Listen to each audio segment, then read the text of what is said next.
Hello, everyone. It's Antonette.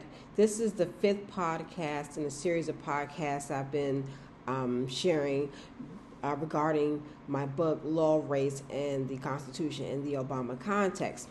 And what I've been looking at over the last several weeks, last 4 weeks, and going into this fifth week, is the role of the African American attorney and professional in the Black community and the society at large. The essay from the book Law, Race, and the Constitution, which I am investigating, is African American attorneys, which I wrote and researched. It's called African American Attorneys: The Business of Law or the Business of Change, and also was working with an attorney while I was at GW Law, and we tossed ideas around a lot about this, and he is the author of several books himself. And then the subtitle is Charles Hamilton Houston's Contributions to the American Legal Context and the Reinvention of the Social Engineer in the 21st Century. And so I'm looking at several facets of the African American attorney and professional and the role in society and their roles in society, or his or her role in society. And I wanted to also begin by saying that I am the author of 10 published books. And I also possess and have earned 6 degrees. One is a Juris Doctor, which is a law degree. 3 of those degrees are law degrees. One is a law degree from the George Washington University Law School, which is a Juris Doctor. Then I possess 2 Master of Laws. One is a Master of Laws in Trial Advocacy, and the second is a Master of Laws in Intellectual Property. And I also possess 3 other degrees: a master's degree in social work, a master's in communication, and a bachelor's in English. And so I am, and I've worked in several law firms, and have had several experiences over the years. Now, what I discussed in the prior podcast has been the role of the African American attorney, to reiterate, and the Black professional in the family. And I talked about how there was this larger context. There's this larger context of the African American attorney who is dealing with political institutions, educational institutions, social institutions, cultural institutions, and then how he mediates and navigates those institutions in the greater society at large, while also having interactions and relationships with individuals, and also working in the family context, and also in the individual context for his own financial upliftment, and how that navigation of all these different circles and all these different dynamics is important in determining whether or not the African American still operates as a social engineer, as we saw in certain earlier generations, such as with Charles Hamilton Houston. And when we looked at certain other attorneys in the context of being social engineers in the civil rights movement and certain other politically charged times under certain presidencies, and then we looked at how under Barack Obama's presidency, how that was particularly dynamic and instrumental time, because it was the introduction of the first African American attorney as president, or president at all, but being African American attorney and president, where many presidents are attorneys, but we see a black president, and what that meant in terms of was he legislating, or not legislating, was he presiding over the country as an attorney for Black people, or was he presiding as an attorney for the United States? And we see that he was presiding as the president for the United States. And so we see that dynamic there. Now, what I discussed also was the role of the African American attorney in determining whether or not they will continue to be social engineers, and whether or not that role is still necessary in the current context in the 21st century, and whether or not the social engineer, what is a social engineer? The legal activist, the advocate, the one who operates in excellence and skill and in strategy in the courtroom and in legal representation, and what that means in the general context. So I wanted to start there, and I'm going to conclude this particular text, this particular essay in the text, with the concluding essay for this particular the concluding paragraphs and pages of this particular essay for the Law, Race, and the Constitution in the Obama context, looking at Charles Hamilton Houston and the role of the African American attorney. So I have looked at several different cases in this text, and I'm going to talk a little bit about those cases at this point. I just wanted to give that brief introduction so that the audience, so that you all would know where everything stands as I move into the next portion of this, or next part of this particular essay. So, the existing roles of African American attorneys. The existing roles of African American attorneys have been highlighted in recent literature. The African American attorney is representative of the race, is interpreter of the race, is the vanguard of the community.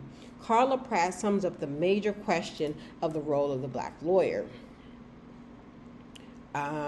In a particular text, and what she says is that it is black lawyers' dual membership in both the legal profession and the black community that creates opportunities for black lawyers to leverage their status as lawyers to benefit both individuals and institutions in the black community. The presence of these opportunities necessarily raises the question of whether black lawyers act on these opportunities. Stated differently, do black lawyers use their status as lawyers to aid black citizens?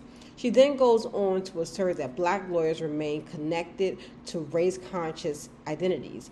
Black lawyers remain emotionally connected to the black community through their extended families and their shared cultural identity.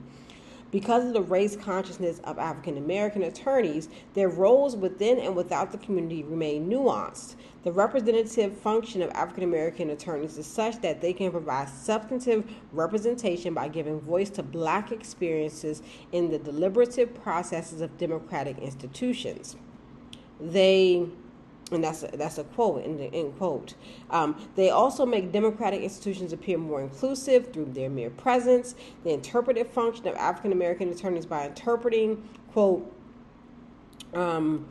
information and processes of democratic institutions for black lay citizens who often are not privy to basic institutions for black, basic knowledge about how to make their government work for them, end quote. Pratt used the example of Barack Obama as community organizer to illustrate this point. African American attorneys also play a connective function through practicing pro bono work that keeps African American attorneys connected to what is happening on the ground, familial and non-familial pro bono work. Thus, the social engineer of the past has been reinvented to not only handle race consciousness roles, but also race-conscious roles, but also class-conscious roles. Now I'm going into the impact of Houston as social engineer on the law and legal procedure.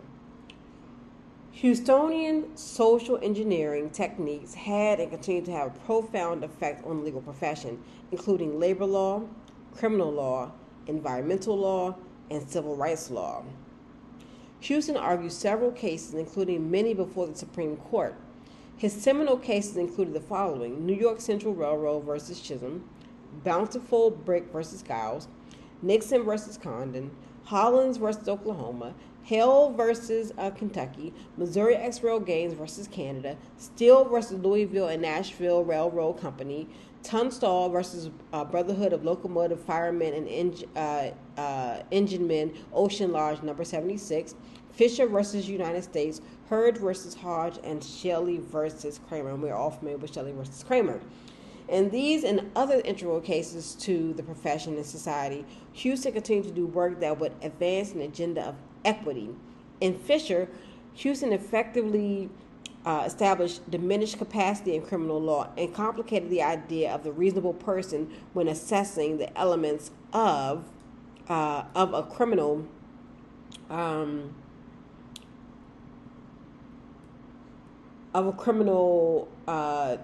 offense. So we look at how Houston has changed the nature of what diminished capacity meant. Although it was a thin line to toe, Houston decided to play with the card of black mental inferiority and lunacy to address the mens rea and psychological implications of criminal behavior. It is true that by asserting the psychological impediment suffered by Fisher, an African-American man accused of killing a white woman, such a defense might contribute to the widely held misconception that African Americans were in some way flawed. Houston, however, used the assumption to challenge the idea of culpability in crimes based on psychological issues. While the court affirmed the district court's ruling against Fisher, Houston's skillful challenge continues to be reflected in criminal law today. Not only did Houstonian social engineering approaches highlight the errors in excluding blacks from juries in criminal cases, but also explored the peremptory challenge and police interrogation, core criminal procedures, and constitutional issues. Although peremptory challenges remain controversial, Houston was effective in calling attention to the courts regarding matters of equitable criminal procedure. And so I'm going to stop there, and I'm going to pick up again with the cases in next week's recitation and consideration of this text, because I want to embrace the entire and full gamut of cases and the changes in the legal context that existed as a result of Charles Hamilton Houston's advocacy. We began to look at the cases, including Shelley versus Kramer, and certain other cases that were essential and seminal to the changes in the legal system, including the criminal law system. And so I'm going to pick up here next week with the podcast, and you will be able to hear all of the cases that influenced our current social, cultural, political, and legal context. So this is Antonette. This has been Antonette's podcast about law of race in the Constitution and the Obama context, and I look forward to you joining me next week for this podcast again. Okay, so have a great evening.